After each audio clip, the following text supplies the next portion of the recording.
Waalaikumsalam warahmatullahi wabarakatuh.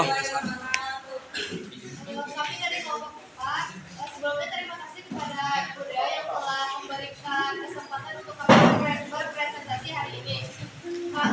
Perkenalkan saya sebagai anggota, nama saya Edi Sapitri, dan di sini ada Robi, ada Rehan, dan juga Faisal. Sebelumnya ada ketua kami yang tidak hadir, yaitu Naila, dikarenakan ada keperluan keluarga. Langsung saja, di sini kami akan mempresentasikan hasil kerja kelompok kami yang akan dibaca oleh Adi Rehan. Kepadanya kami persilakan. Mengapa negara-negara maju mayoritas memiliki sistem pemerintahan demokrasi parlementer? 1. Karena negara maju mayoritas memiliki sistem pemerintah demokrasi parlementer karena sistem ini dianggap lebih efektif dan efisien dalam menjalankan pemerintahan yang stabil dan berkelanjutan. Beberapa alasan mengapa demokrasi parlementer dipilih antara lain: 1.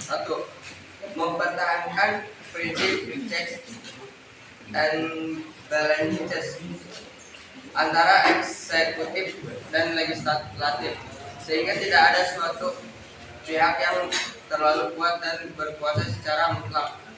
2. Memungkinkan terjadinya rotasi kekuasaan secara damai melalui pemilihan umum setiap beberapa tahun, sehingga pemerintah dapat terus berkembang dan menyesuaikan diri dengan perubahan zaman. 3. Memberikan ruang yang lebih luas bagi partisipasi publik dan kebebasan berpendapat, sehingga memungkinkan terciptanya kebijakan yang lebih inklusif dan responsif terhadap kebutuhan masyarakat. 4. Mendorong pertumbuhan ekonomi dan investasi karena demokrasi parlementer memberikan kepastian hukum dan stabilitas politik yang diperlukan bagi perkembangan bisnis dan ekonomi. Namun demikian, setiap negara memiliki kondisi dan kebutuhan yang berbeda-beda, sehingga pilihan sistem pemerintahan yang tepat harus disesuaikan dengan konteks dan karakteristik negaranya masing-masing. 2. Dalam 9 tahun penerapan demokrasi parlementer sejak 1950 sampai 1959, kabinet pemerintahan berganti sehingga 7 kali. Program unggulan dari setiap kabinet pemerintahan. Bagaimana pengaruh dari program unggulan kabinet tersebut? Pada periode 1950 sampai 1959, Indonesia mengalami perubahan kabinet pemerintahan sebanyak 7 kali. Berikut adalah program unggulan dari setiap kabinet pemerintahan dan pengaruhnya. 1. Kabinet Nafsir 1950 sampai 1951.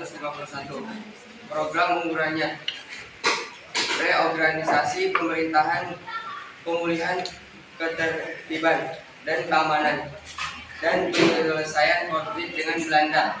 Pengaruh: pemerintahan berhasil memulihkan ketertiban dan keamanan, tetapi konflik dengan Belanda belum berhasil diselesaikan.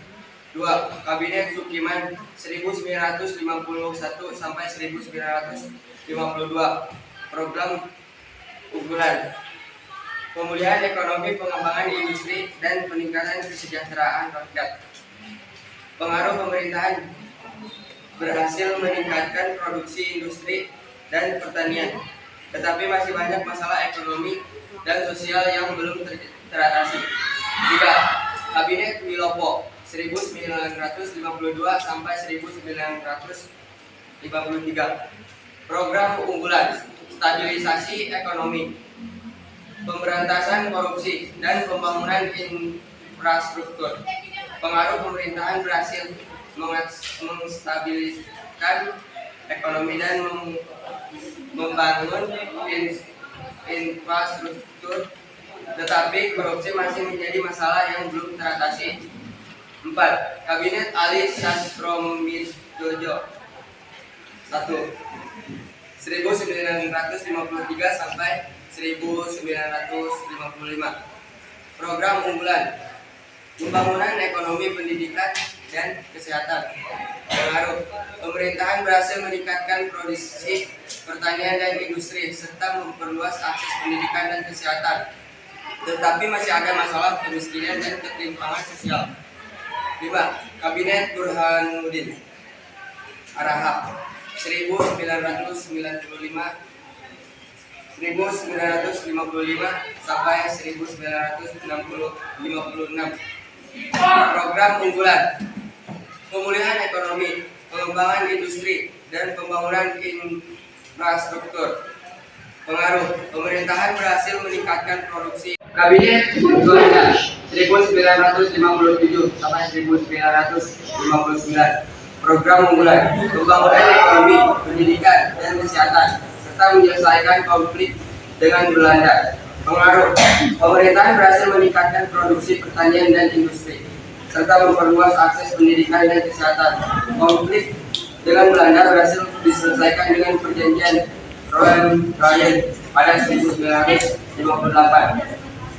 Secara umum, program unggulan dari setiap kabinet pemerintahan pada periode 1950 sampai 1959 bertujuan untuk memulihkan ekonomi, memperkuat stabilitas politik, dan meningkatkan kesejahteraan rakyat.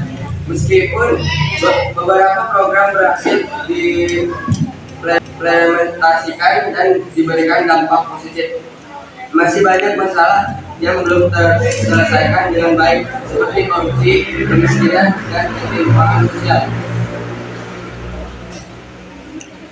Baik,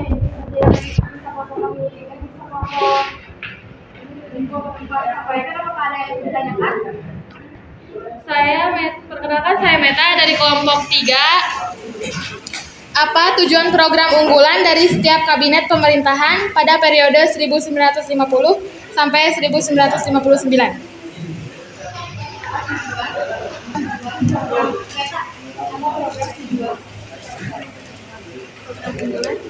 Dari setiap kabinet pemerintahan pada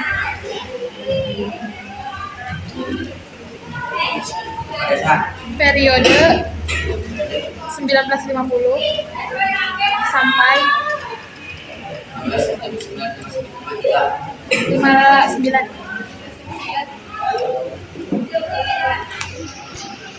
Menjawab untuk kelompok 3.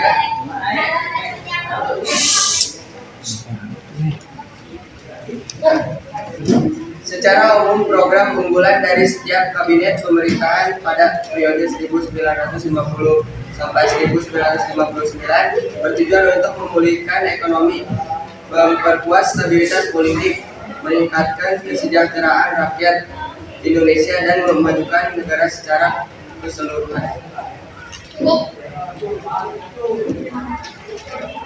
Baik, sekian presentasi dari kelompok 4. Kalau kami mohon maaf. Wassalamualaikum warahmatullahi wabarakatuh. Waalaikumsalam warahmatullahi wabarakatuh.